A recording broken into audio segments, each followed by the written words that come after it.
Trusting another person is always a risk. This is because we do not and will not ever know absolutely everything about the other person. There is always the possibility that there is something hidden which makes that trust less secure. A betrayal born of ignorance feels different to that born of contempt, because we can't help but blame ourselves a little for not knowing the other person's true nature.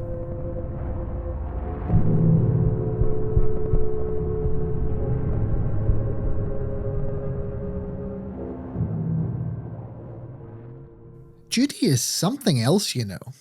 She's that one girl you just can't believe you ended up getting with. She's smart, charismatic, successful, and absolutely gorgeous. She had it all, and then some. I used to get a thrill walking into a party, knowing the entire room was drooling with jealousy. I know a few guys who dated her in the past and couldn't handle it. They felt like she outshone them. I guess it made them feel small. I didn't mind that she was richer, wittier, more popular, and more attractive than I was. It can actually be quite comfortable in the back seat, especially when the driver gives you such a smooth ride. Is this the sort of thing you wanted to hear, Doc? Alright, I'll just roll with it then. Things were pretty sweet for the first few years. I had a good job. She had a better job. Our apartment was bouncing. We had a wine cooler built into the side of the couch. Kind of sweet. I had the love that only comes with that one special kind of girl, and a lifestyle that only comes with a mountain of luck for a guy whose dad worked at 7-Eleven and had a stay-at-home mom. So one Friday evening, we decided to kick back and watch a movie on our obscenely big TV she had bought last Christmas. The movie was pretty lame, so eventually the volume got halved and we cuddled up, started chatting and fooling around. Judy throws out the idea we take a vacation to Florida for the upcoming spring break. I said it was a great idea, and we spent the next while flicking through hotel rooms on her smartphone and speculating about which ones were actually as good as the photos suggested. Once we'd narrowed it down to 2 or 3 options, we began to feel tired, and we decided to make a proper decision the next day. So we just sort of fell into a sleepy cuddle puddle for a while, half taking in the forgettable movie. Oh, if you told me then, Doc, that the girl I held in my arms was who she really was, I'd have either laughed you out of the room or kicked you up the wazoo for dissing my girl. But that night was the start of it. We had fallen into a long quiet, and I was just about to suggest we hit the sack when she pipes up, "Robbie?" in this sort of wooden voice, almost timid or fearful. Judy was neither of those two things, so it got me feeling very awake very suddenly. "What is it, babe?" "You know, after spring break," she sits up and looks me in the eye with her "I'm about to say something serious" face. "Yeah? What if..." She hesitated, looking nervous. "What if we sold up and moved away?" To say this caught me by surprise was a monumental understatement. We were only in that apartment for a few years, and we had emptied tens of thousands of dollars into the decor. We'd gone out of our way to make the place home. In my head, moving away was so far down the list of possibilities that it barely registered. "I've been offered a new job in Texas," she told me. When I'd gotten over the shock, she told me that the work location was in a rural part of Texas, and that the pay was absolutely insane, and for some reason, tax-free. The downside was we'd have to relocate to the middle of nowhere. I've always been a city kid, and I was used to having everything a guy could ask for being, at worst, a cab ride away. I had no interest in living out in some desert hellhole. I tried to tell her this sensitively, and I was like, I get that the money is crazy, but we have more than enough as it is. We're happy here, I told her. Robbie, she said, in a final sort of way, I've already accepted. I'm taking the job. Her voice was both sad and determined. The next few weeks were a drag, Doc. It felt like something had broken between us. She'd gone and, by herself, made a decision that gave me the choice of go with her or she'd go without me. It wasn't even that the idea was nuts. It's just that it was obvious that this new job was more important to her than I was. If that wasn't enough, she wouldn't even tell me what the job was about, or even exactly where it was we were moving to. She was not budging on that, I swear. She'd always just say sorry and tell me she had to sign a non-disclosure agreement. She literally couldn't tell anyone, even me. I don't know why that hurt as much as it did. It was a legal, not a personal thing, but it felt like there was now a barrier between me and her, and I really felt the gap. All she'd tell me was it was the same field as her old job. Some science stuff I could never understand. And that was just a thing with Judy. She was smarter than me. But her hiding stuff from me on purpose just hit different than not being able to follow it.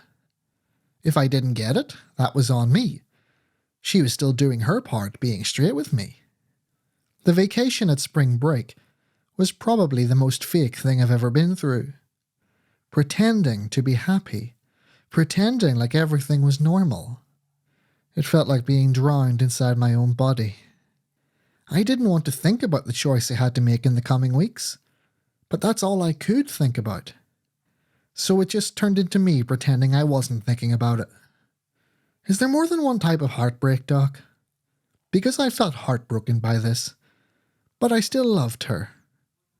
I loved her so much that I agreed to her insane plan. In retrospect, I should have stood my ground on principle, but she was the most important thing in the world to me. She was to me what this new job was to her. The next 3 months involved getting our stuff loaded onto bizarrely anonymous moving vans. I'd never seen a logistics company make sure their branding was totally invisible. Judy insisted she organise all of this, even though I could have got my cousin's moving company to do it for us, dirt cheap. Throughout the process, this weird guy, who called himself Dusty, kept visiting Judy. I was always given hints by Judy that when the big scarling man showed up, that I should find something to do out of the house. In these moments, I'd usually help the movers load stuff into the trucks. I'd try and chat to them and see if I could work out the name of the company they worked for.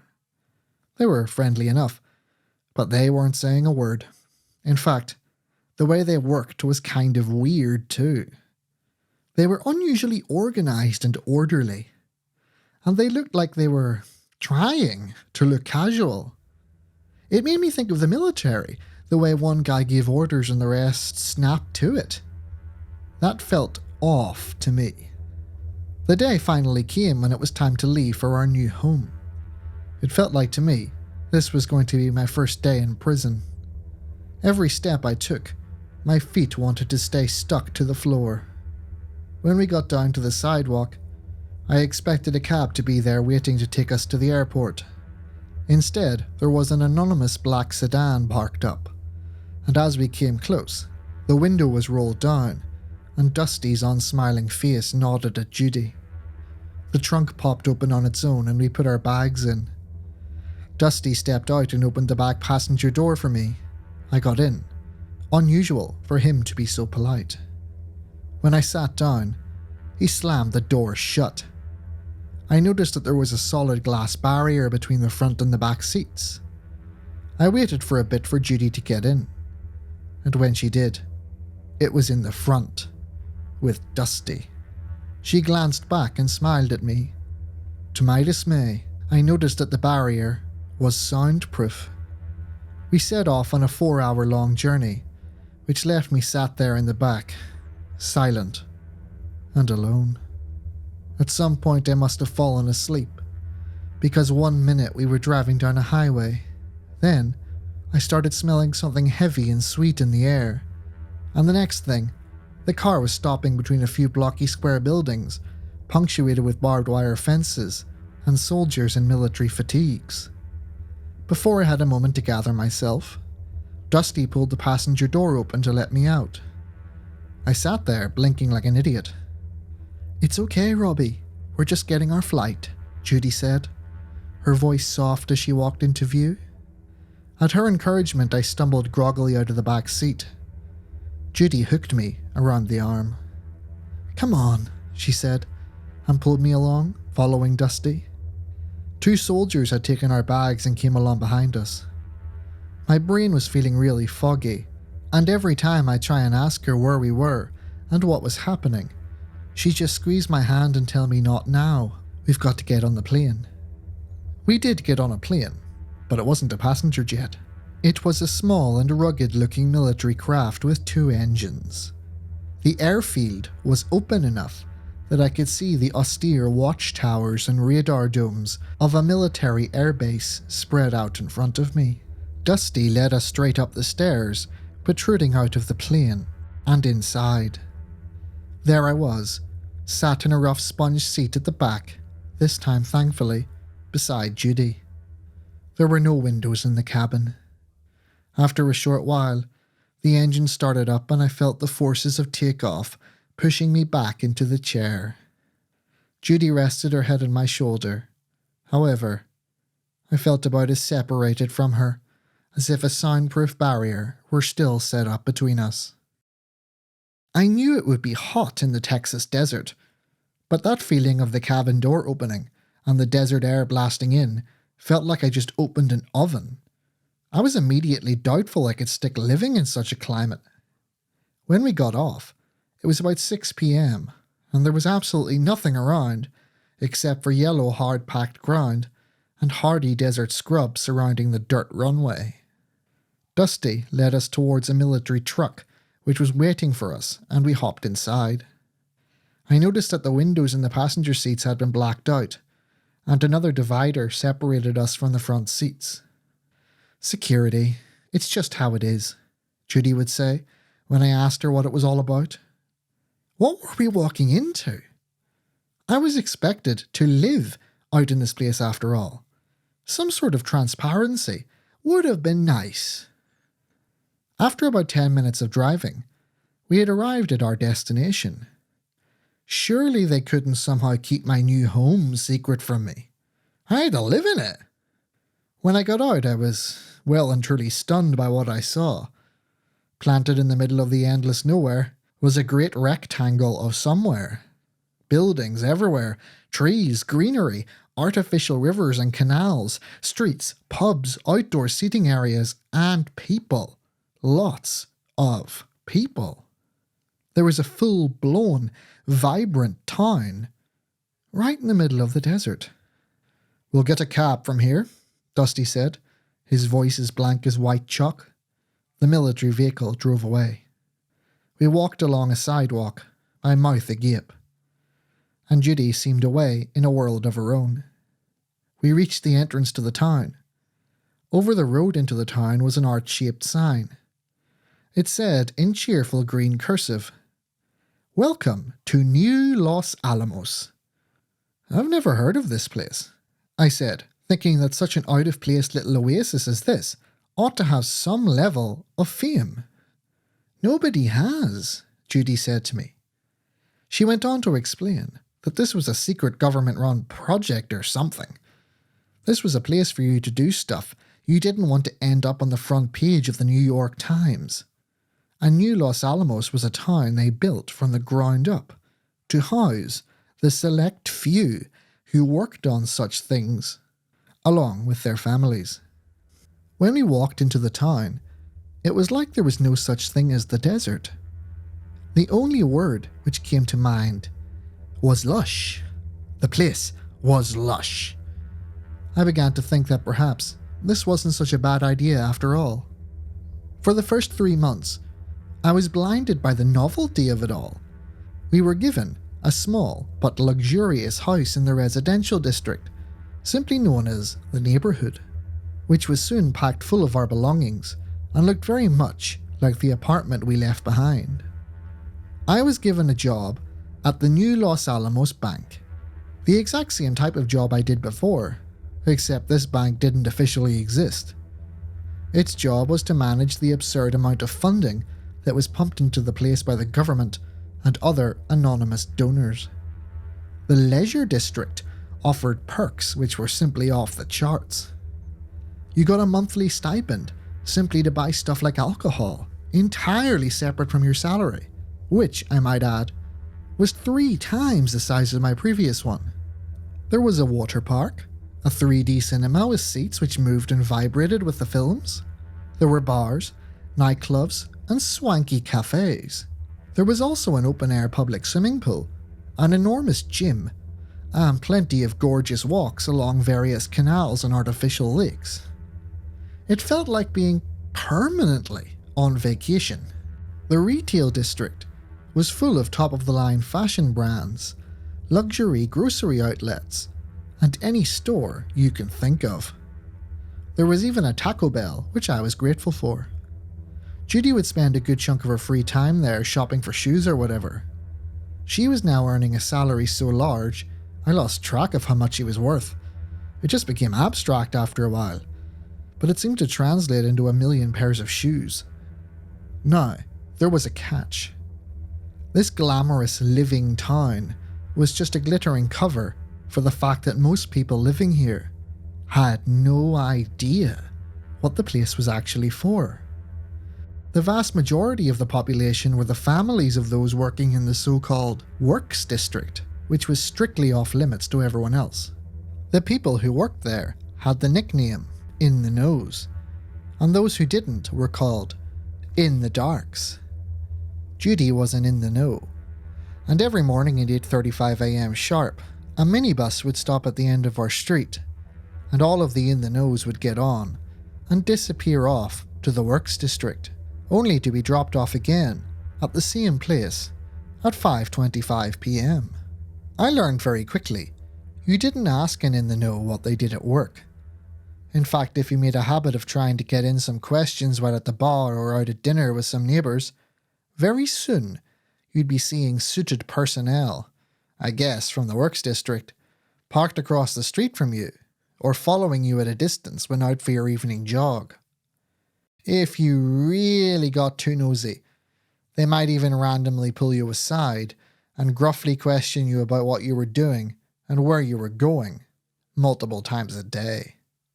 A group of in the darks I got to know from the bowling club told me that people who got too curious moved away without explanation. All of a sudden they got a job in another city, or their relationships broke down and they had to make a quick exit. They would then ominously note that nobody ever actually saw them leave, and those previously connected with them would refrain from ever bringing up the subject of their departed loved one. That was the thing with the bright light of New Los Alamos. The shadow of secrecy. It could be a literal paradise if you were willing just not to rock that one boat. However, that made it all the harder. If life was perfect but for one thing, you noticed that one imperfection even more strongly until it was all you could see. 10 months in, Doc, I think it was starting to do something to my head. I started checking all around the house for bugs. I started to feel almost like they could hear the curiosity in my head and were watching me closely until I slipped up. There was something about having everything. Love, luxury, health, but not knowing why I had it.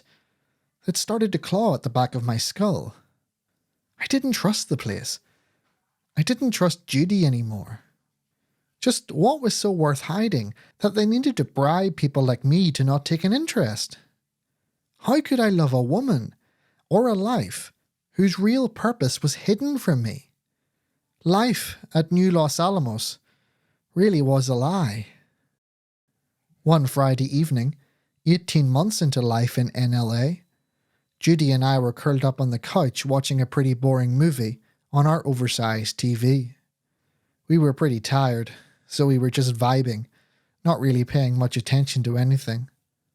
That was until she sat herself up beside me and gave me that look I hadn't seen in over a year. This time, it sent a shiver up my spine. "Robbie?" she asked. "Yeah?" "There's a special thing for work tomorrow. I was asked if I wanted to bring a guest, and you're my number 2. "At San Garino's again?" I asked, feeling relieved. It was just another social gathering with my wife's colleagues. They were an okay bunch, for in the knows. We had a few dinners with them in the past. "What? No," she said, shaking her head. "I mean, at work." I felt like she'd slapped me around the face. Nobody, I mean nobody, who was an in the dark ever came within a mile of the works district. She may as well have suggested we go to the moon. My total disbelief must have shown on my face because she said, "I know it's unusual, but they insisted." There was something about the way she said this which made me feel like my paranoia about being spied on was true. Why did they want me? Was I about to move away suddenly? What was clear was, I had no choice. If an in the know told you to do something when it came to their work, an in the dark did it. And they didn't ask questions, even if that in the know was the love of your life. The next day, the minibus which usually brought Judy to work parked right outside our house, and we both got on. I hadn't slept the previous night worrying about what was about to happen, so I slammed myself down in the back seat and put my head up against the window. The minibus moved off. Was I seeing the last of this house too? Like I'd seen the last of our old apartment? As we approached the works district, Judy gave me an apologetic smile before she pulled the blinds down on all the minibus windows. I'd grown used to this type of thing, Doc. As in the dark, you became used to the darkness. Judy distracted me with talk about what to have for dinner later, and how good I looked in the new suit I had bought last weekend. However, nothing was keeping the anxiety out of my head. Eventually I felt the minibus come to a halt, and the driver opened up the doors. Judy confidently got up and exited the vehicle, while I timidly followed along behind her. We'd exited into a type of indoor garage, where Dusty stood waiting for us. He greeted us in his emotionless military way, and handed me a pair of glasses, or what looked like glasses. He gave me a look which said, "Don't ask, just do." So I put them on my face. The eyewear blocked the view all around my peripheral vision, only allowing vision straight ahead, and even that would fade into blurriness a few feet in front. Judy took my hand, and that made me feel a little safer. Dusty jerked his head in a come-hither way, and we followed him. From what I could see, the corridor was a hostile pea-soup green, with lots of military-looking signs which I couldn't read because of the glasses. I was dimly aware of people around me, but I just kept my eyes hooked on the blurry brick that was Dusty, and relying heavily on Judy to make sure I didn't collide with anything, as she gave me a verbal heads up when we were approaching a turn. We then entered through a series of doors. One locked behind us and one opened in front of us. I think there was 4 or 5 in total, but it was such a disorienting process, I might have judged the whole thing wrong. But when we came out at our destination, I could make out something that was conspicuously absent from the rest of the place. Bright colours. "You can take your obscuring goggles off now, Mr. Sanders," Dusty growled. I enthusiastically obliged. They were making me feel nauseous. The scene which unfolded was jarring, to say the least. We were stood in what looked like a little boy's bedroom. There were pictures of Disney characters on the wall, toys strewn about the floor. A TV showing a popular cartoon was playing. I was expecting to be shown some sick torture chamber or government monstrosity. I was so not ready for a little kid's bedroom. "Babe," I called to Judy, probably sounding like I was half dead on morphine. "This is where I work," Judy said, rubbing my trembling arm tenderly. "This is why we moved here." "Damn good work, and damn important work too," Dusty cut in. Judy blushed at the compliment. It didn't take an in the know to realise that Dusty was not the type of guy who'd give out praise lightly. So what?" I stuttered out. Judy gave me a pitying look and said, "It's best that they just showed me." "I'll leave you two alone," Dusty said, and left out the door we came in. Judy went and sat down on a Thomas the Tank Engine-themed couch facing the bed and gestured for me to join her. I did, sitting stiffer than plyboard and waiting for Satan himself to suddenly rise up out of the ground. "You can come out now," Judy called in a cheerful and playful voice. I jumped when I heard a rustling coming from the other side of the room. A blue closet was being pushed open, but it was getting stuck on some toys. But with a good shove, it opened. "Finally," said a high-pitched voice. "It was hot in there." Skipping out in front of us was a little boy. The kid looked about 5 or 6 years old. He was wearing cow-themed pajamas and had a cheeky smile, with a few baby teeth missing. He ran right up to Judy and gave her a hug. "How are you doing, champ?" Judy asked. "Bored," he moaned. "And I missed you." "You missed me? Oh, that's so sweet of you," she replied in the talking to a child voice. Then Judy seemed to remember I was there. "Robbie, this is Mickey. Mickey, this is Robbie." That was when the child turned to me, and I noticed something not quite right about him. He had very smooth, very round features. His eyes were rounded almost like he was Asian, but his skin was near paper white. I also noticed he was lanky and had very long fingers and toes. It was noticeable, but it didn't look bad exactly. Like he was well put together for him. The unsettling thing was that his irises were almost entirely black, and I got the feeling that the whites of his eyes were smaller than they should be. He did have rather cool-looking straight, chocolate brown hair which fell over his eyes. We just stared at each other for a while, my mouth slipping open in bafflement. "He's funny," Mickey laughed, then dropped onto the ground and started playing with one of his toys. "You'll be coming to see me now too?" he asked between making pew-pew noises while playing with a toy spaceship. "Will I?" I responded dumbly and looked at Judy for support. She giggled. "Yes, of course he will, sweetheart." "Yay!" he said, and proceeded to show me some of his toys. I just sat there and played along for a while, having absolutely no idea what else to do.